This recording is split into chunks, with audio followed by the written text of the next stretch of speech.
Oke, baik, sebelumnya assalamualaikum warahmatullahi wabarakatuh. Kali ini saya akan unboxing ya sebuah shock breaker atau suspensi atau peredam kejut ya. Ini rencana saya akan pasang di Toyota Etios sedan saya. Kemarin setelah mencari-cari referensi ya, jadi ada berbagai macam merek ya. Ada Kayaba Premium, Kayaba XLG, Tokijo, terus ada Jamek Sportsline itu juga ada. Tapi setelah cari referensi ke sana kemari, saya memutuskan untuk kembali mengambil Monroe saja. Jadi Monroe ini adalah bawaan di Etios ya. Oke, kalau untuk Kayaba Premium, kata salah satu penjual itu dia lebih keras daripada Monroe-nya ini. Yang di mobil saya itu sepertinya sudah minta ganti ya, jadi untuk melewati jalan yang jelek itu benar-benar kondisinya sangat buruk ya. Jadi memang sudah saatnya permajaan shock breaker ya. Mungkin kalau ada budget lebih itu bisa membeli Kayaba XLG ya. Kalau untuk Kayaba XLG sendiri harganya lumayan ya, lumayan mahal. Dan ini Monroe ini untuk yang depan saya peroleh dengan harga satu pasang itu 1 juta ya, 1 juta rupiah, dan yang belakang itu sepasang 650.000. jadi total untuk keempat shock depan dan belakang itu totalnya 1.650.000 rupiah ya, tidak termasuk ongkir ke Jogja itu sekitar 56.000. Nah, untuk Monroe ini sendiri itu kalau menurut spesifikasi di web resminya ya, itu tipenya itu gas. Jadi ada yang bilang kalau Monroe ini oli. Ini setelah saya cari di website resminya itu ternyata tipenya gas ya. Ya tidak full gas, tapi ada olinya juga, tapi dibantu dengan gas. Ini untuk modelnya saya beli punya NGK 12 atau punya Etios Valco ya. Kalau untuk Etios sedan NGK 15 ya. Untuk part numbernya ini, nah yang saya beli ini beneran punya Etios Valco ya. Jadi ada yang pasang di Toyota ya, pakai punya Toyota Yaris Relay atau Vios Gen 3 itu bisa. Cuma posisi depannya itu kalau kata salah satu penjual itu ada perbedaan. Untuk Yaris itu lebih pendek, jadi otomatis travel shocknya itu lebih panjang punya Etios. Jadi mungkin lebih cocok kalau yang suka ceper pirnya mau dipotong itu pakai punya Yaris ya. Tapi kalau yang standar lebih baik benar-benar cari punya Etios ya. Oke. Untuk shock belakangnya ini part numbernya ya, beneran punya Etios Valco seperti ini. Coba dibuka saja. Ini seperti ini. Nah, ini dia shock belakangnya ya, Monroe. Kelihatan nggak seri yang sama ya dengan yang di bungkusnya. Ini punya beneran punya Etios Valco ya. Di Etios sedan sih saya kemarin browsing di web ini itu katanya sih bisa sama.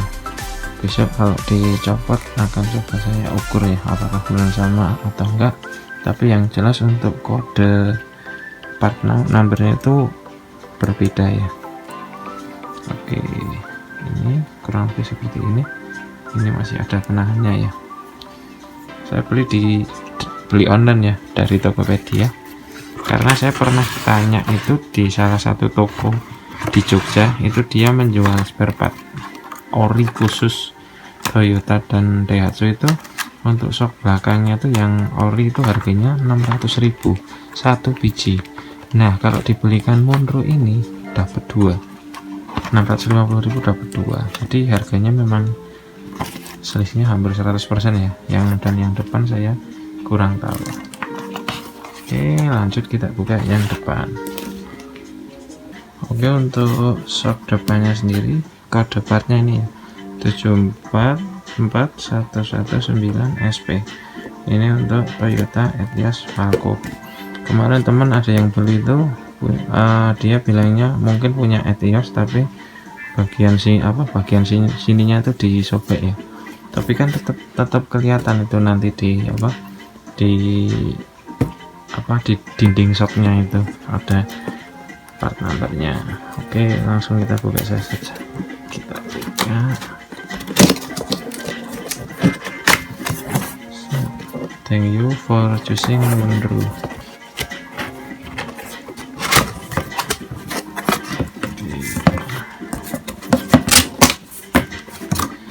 Nah, ini dia seperti ini dosnya. Wish, cukup berat ya,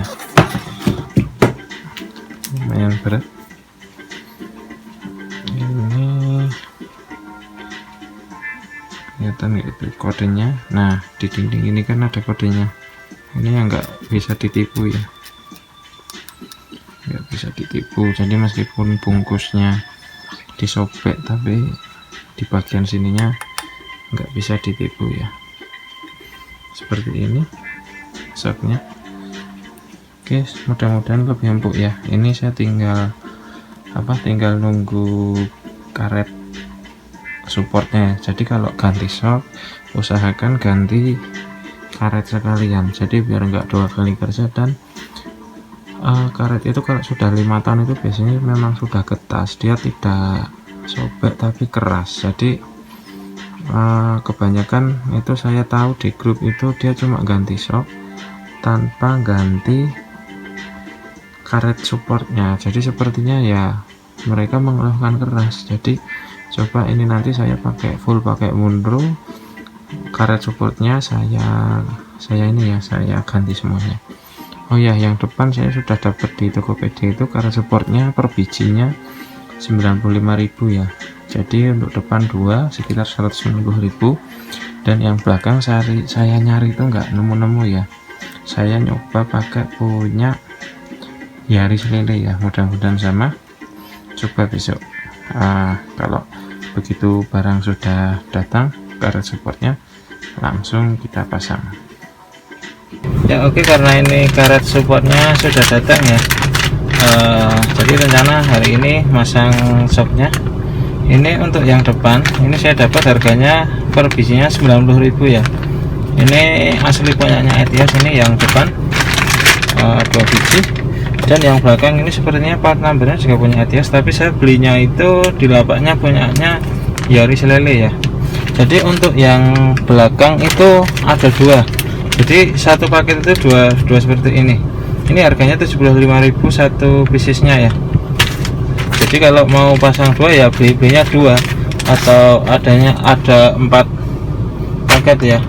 Dan yang depan 2, yang depan besar sekali. Oke, mungkin langsung saja kita pasang ya. Sudah tidak tahan dengan suara berisiknya ketika melibas jalan yang keriting ya. Dan sepertinya yang mati itu yang depan kiri, tapi semuanya saya ganti biar fresh ya, biar benar-benar kayak ya seenggaknya kayak seperti sedan sebagaimana mestinya lah. Oke, ikuti terus video ini ya.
Oke ya, akhirnya shock yang kemarin saya beli, yang Monroe-nya itu sudah terpasang di Etios ini ya. Semalam itu jalan sekitar 5 kilo, itu impresinya belum memuaskan ya. Jadi kata bengkelnya itu perlu waktu penyesuaian sekitar bisa seminggu sampai 3 minggu untuk penyesuaian shocknya ya. Jadi posisi saat ini shocknya itu tinggi ya. Jadi untuk dari ban depan sampai ke fender itu ada sekitar 5 jari ya. Itu saya pakai ring 16, profil ban 185/55 ya.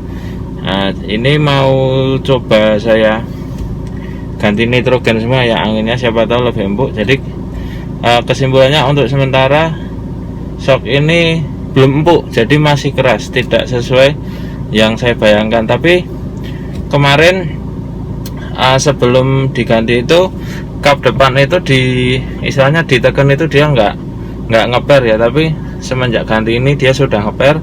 Tapi posisinya ketika menghantam lubang masih masih keras. Kalau bunyi-bunyian sudah enggak, karena karet sudah diganti semua.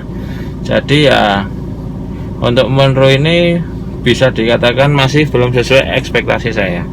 Oke, mungkin coba diganti nitrogen dulu ya, barangkali bisa lebih empuk sedikit.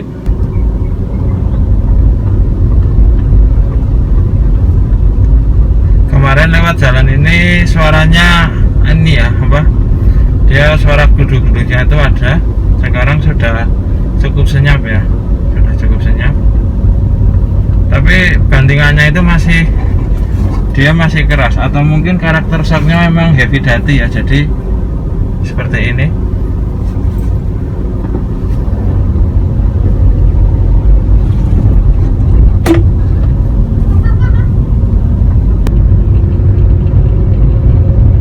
Oke, di depan itu ada rel kereta ya.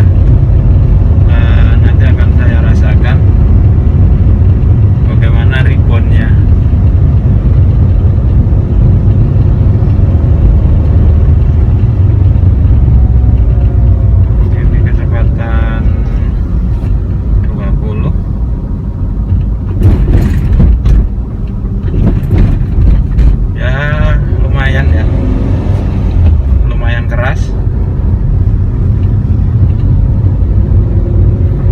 Seempuk valvo yang saya coba kemarin ya, ketika melintas rel kereta itu tidak sekeras ini.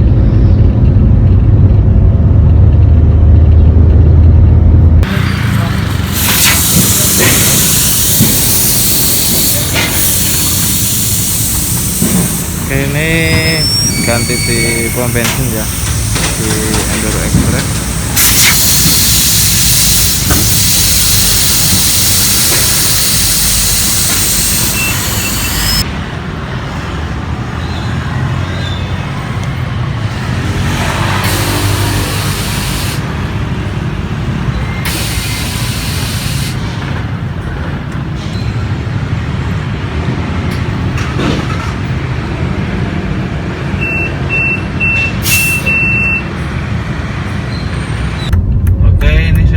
Ganti nitrogen ya buat jalan, terasa lebih empuk sedikit sih. Ini saya menggunakan tekanan angin atau pakai tekanan angin 32 PSI ya. Coba nanti cari jalan yang agak jelek mungkin.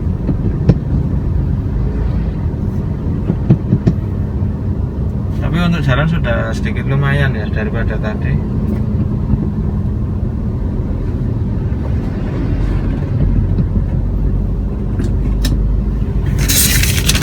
Habisnya sendiri 40.000, 32 PSI ya. Satu bannya 10.000 kalau isi angin baru, tapi kalau nambah cuma 5.000. Oke, ini di ring lajeng saya.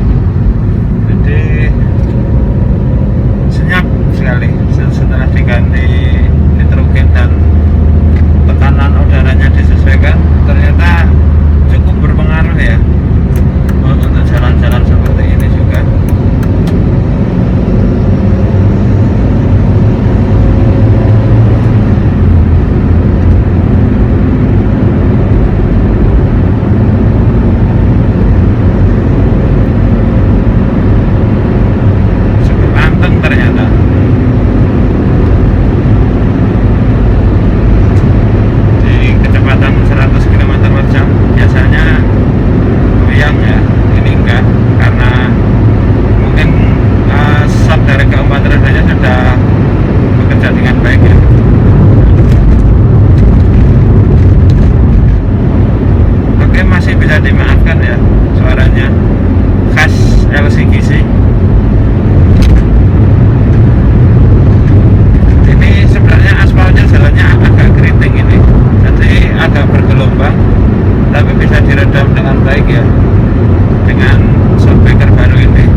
Oke, ini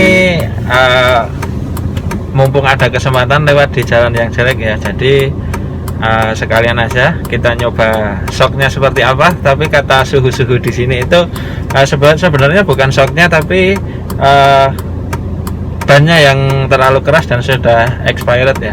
Tapi tadi sempat dicoba sama teman Etios juga bahwa karakter Monroe itu sebenarnya ya memang seperti ini. Jadi mungkin kalau mau beli yang empuk, yang tidak suka untuk driving kecepatan tinggi, mungkin bisa beralih ke Tokicho dan Hayabusa XLG, tapi dengan asumsi harganya yang bisa 2 kali lipat daripada Monroe ya, karena yang belakang itu kalau nggak salah satu set itu kalau Hayabusa XLG itu sekitar 900-an dan Monroe di harga 600-an ya, selisih 300 ribuan untuk yang belakang. Kalau yang depan selisihnya sekitar 500.000. Nah, di depan ini ada bukan jalan tapi kali asat kalau bahasa Jawanya, jadi sungai kering. Nah, jadi seperti apa, lihat aja video setelah ini.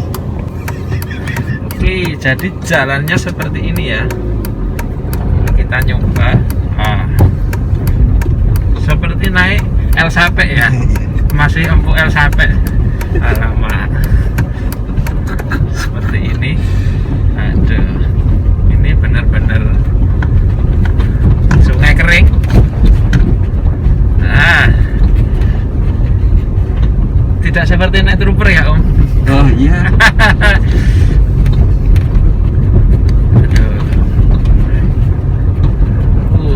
Lumayan sekali ya bantingannya. Posisi kayak gini dengan kondisi tekanan ban yang tinggi sebenarnya memang tereduksi sebenarnya.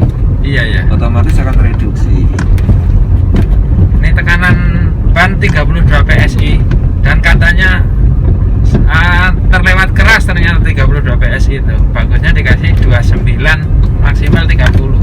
Tapi ini tadi karena diisikan manut sama yang ngisi ban ya sudah. Tadinya mau 35, tapi 35 lebih seperti truk katanya.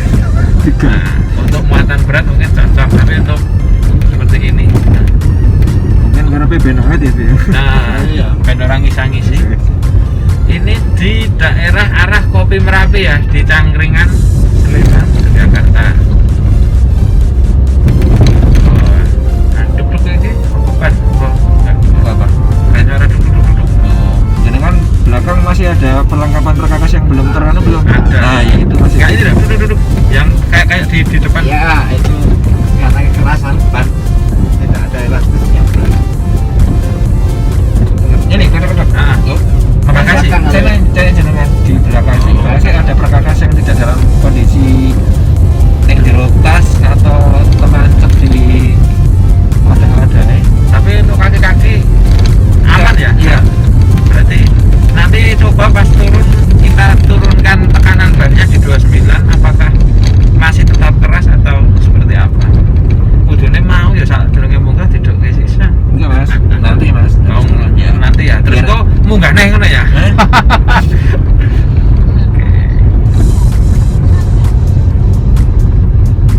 Kondisinya mendung rada adem.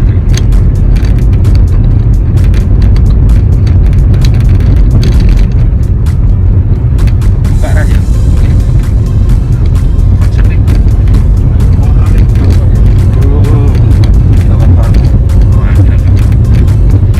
Depan ini kita sampai di Kopi Merapi.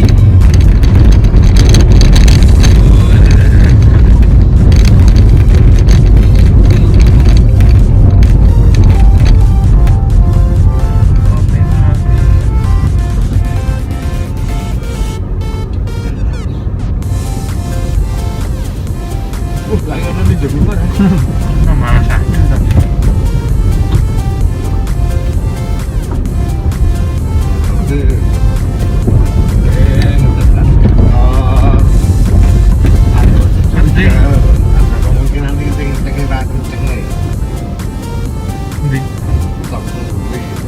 Oke, ini udah sampai ya di Kopi Merapi.